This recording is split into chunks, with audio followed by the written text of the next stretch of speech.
മൂന്നാം സീറ്റ് വിവാദത്തിനിടെ ലീഗും കോൺഗ്രസും തമ്മിലുള്ള നിർണായക ചർച്ച ഇന്ന് കൊച്ചിയിൽ നടക്കും. ഇന്ന് രാവിലെ 10 മണിക്ക് എറണാകുളത്ത് യോഗം നടക്കും. ആവശ്യം തള്ളിയാൽ കോഴിക്കോട്ടെ തങ്ങൾ ഒറ്റയ്ക്ക് മത്സരിക്കുമെന്നാണ് ലീഗിന്റെ മുന്നറിയിപ്പ്. വിനീത വി ജി വീണ്ടും ചേരുന്നു. വിനീത, വിശദാംശങ്ങൾ പറയൂ.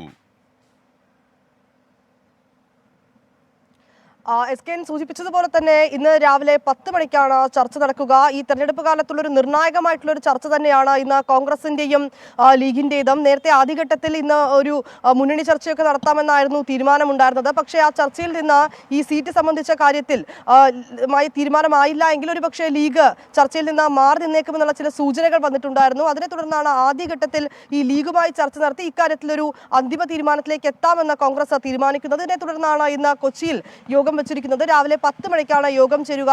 KPCC പ്രസിഡന്റ് K സുധാകരൻ, പ്രതിപക്ഷ നേതാവ് VD സതീശൻ, MM ഹസൻ എന്നിവർ കോൺഗ്രസിൽ നിന്ന് യോഗത്തിൽ പങ്കെടുക്കും. ഒപ്പം തന്നെ PMNലെ സലാം, കുഞ്ഞാലിക്കുട്ടി ഉൾപ്പെടെയുള്ളവർ ലീഗിനെ പ്രതിനിധീകരിച്ചും യോഗത്തിൽ ഇന്ന് പങ്കെടുക്കും. ഈ കാര്യത്തിൽ മൂന്നാമതൊരു സീറ്റ് വേണമെന്നുള്ളൊരു കാര്യത്തിൽ ലീഗ് ഉറച്ചു നിൽക്കുകയാണ്. പക്ഷേ അതേസമയം രാജ്യസഭയിൽ ഒരു സീറ്റ് നൽകി ലീഗിനെ അനുനയിപ്പിക്കാനുള്ളൊരു നീക്കം കോൺഗ്രസ് മുന്നോട്ട് വെക്കുന്നുണ്ട്. പക്ഷേ ആ ഒരു അനുനയ നീക്കം അത് എത്രത്തോളം സാധ്യമാകും ഈ ഘട്ടത്തിൽ എന്നുള്ളതാണ് ഇന്നത്തെ ചർച്ചയിൽ ഒരു തീരുമാനമാവുക. പക്ഷേ ഈ മൂന്നാമതായി ഒരു സീറ്റ് ലഭ്യമായിട്ടില്ല എങ്കിൽ ഒറ്റയ്ക്ക് മത്സരിക്കാൻ തയ്യാറാണ്. ഒരുപക്ഷെ അത് നേരത്തെ സൂചിപ്പിച്ചതുപോലെ കോഴിക്കോടൊക്കെ മത്സരിച്ചേക്കുമെന്ന സൂചനകൾ കൂടി പുറത്തേക്ക് വരുന്നുണ്ട്. പക്ഷെ നിലവിലെ ഒരു രാഷ്ട്രീയ സാഹചര്യങ്ങൾ മുൻനിർത്തി നോക്കുമ്പോൾ അത്തരം ഒരു കടുത്ത നിലപാടിലേക്ക് ലീഗ് പോകുമോ എന്നൊരു സംശയം കൂടിയുണ്ട്. ഒരുപക്ഷെ ഈ രാജ്യസഭാ സീറ്റ് തന്നെ അവർക്ക് നൽകി അങ്ങനെ ഒരു അനുനയിപ്പിക്കാനുള്ളൊരു നീക്കങ്ങൾ അതിലൊരു സാധ്യതയും ഈ ഒരു ഘട്ടത്തിൽ നമുക്ക് തള്ളിക്കളയാൻ കഴിയില്ല. 2019 ഇങ്ങനെ സമാനമായിട്ടുള്ളൊരു ആവശ്യം, ഒരു മൂന്നാമതൊരു സീറ്റ് കൂടി വേണമെന്നൊരു ആവശ്യം ലീഗ് മുന്നോട്ട് വെച്ചിരുന്നു. പക്ഷേ അന്ന് പാർലമെന്റിൽ കോൺഗ്രസ് പ്രതിനിധികൾ കൂടുതലായി വേണമെന്നും ഒപ്പം തന്നെ രാഹുൽ ഗാന്ധിക്ക് വയനാട് നൽകണമെന്നും ഒക്കെ ഉള്ളൊരു ആവശ്യം മുന്നോട്ട് വന്നതിനെ തുടർന്ന്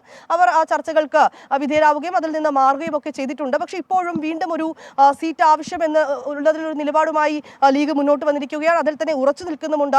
മറുവശത്തേക്ക് നോക്കുകയാണെങ്കിൽ ഈ തിരഞ്ഞെടുപ്പിന്റെ കാലം കൂടിയാണ്. അതുകൊണ്ട് തന്നെ ഈ ഇടതുമുന്നണി ഉൾപ്പെടെ ലീഗിന് അർഹതപ്പെട്ട സീറ്റാണ് ഇതെന്നും ഒപ്പം തന്നെ ഇങ്ങനെ UDF ലീഗ് ഇത്രയും അപമാനം സഹിച്ചുകൊണ്ട് നിൽക്കേണ്ട ഒരു ആവശ്യമുണ്ടോ എന്നൊക്കെയുള്ള ചില നേതാക്കളുടെയൊക്കെ തന്നെ ചില പ്രതികരണങ്ങളും വന്നിട്ടുണ്ടായിരുന്നു. ഈ ഘട്ടത്തിൽ ഇന്നത്തെ ചർച്ചയിൽ എന്താണ് ആ തീരുമാനം ഉണ്ടാവുക എന്നുള്ളത് എന്ത് തന്നെയായാലും ഈ തെരഞ്ഞെടുപ്പ് കാലത്ത് അത് നിർണായകം തന്നെയാകും. SKN.